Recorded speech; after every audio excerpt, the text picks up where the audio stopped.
please hit the like and subscribe. Get the newest videos first by doing so. We can continue with your help, thanks in advance. Episode 2, Harlem Power, Malcolm's.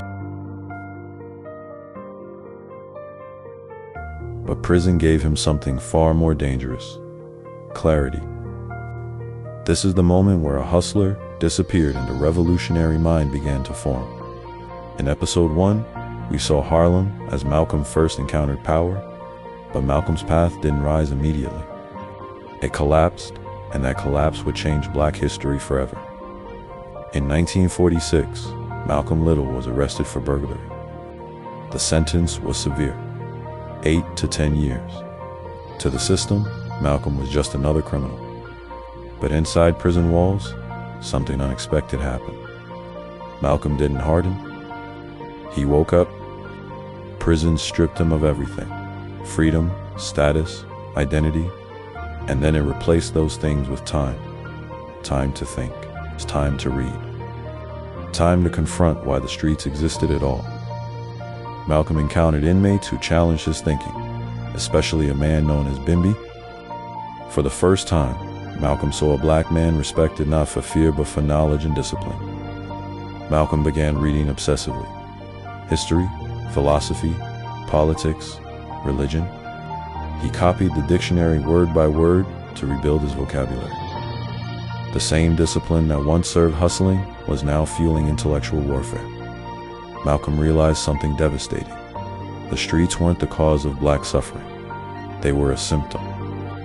Through letters from his family, Malcolm was introduced to the radical teachings of the Nation of Islam. The message centered on Black self-reliance, self-respect, and separation from an oppressive system. For Malcolm, this wasn't just religion, it was an explanation. It gave language to everything Harlem had shown him but never explained. Malcolm rejected the last name Little, seeing it as a name inherited from slavery. The X symbolized a stolen identity, a history erased, and a future reclaimed.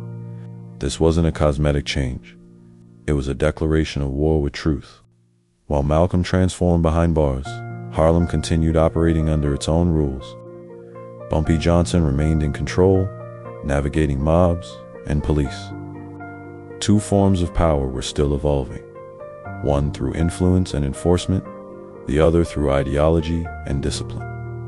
Malcolm entered prison as a product of Harlem. He would leave prison as a threat to America's racial order. And when he returned to Harlem, everything would change. Next episode. Episode 3, Bumpy Johnson versus the Italian Mob: How Harlem Stayed Black Controlled. If you enjoyed this and my other videos, please like and subscribe. That's the only way we can keep bringing the straight gospel truth on some of Harlem's most dynamic and interesting figures. Thanks in advance.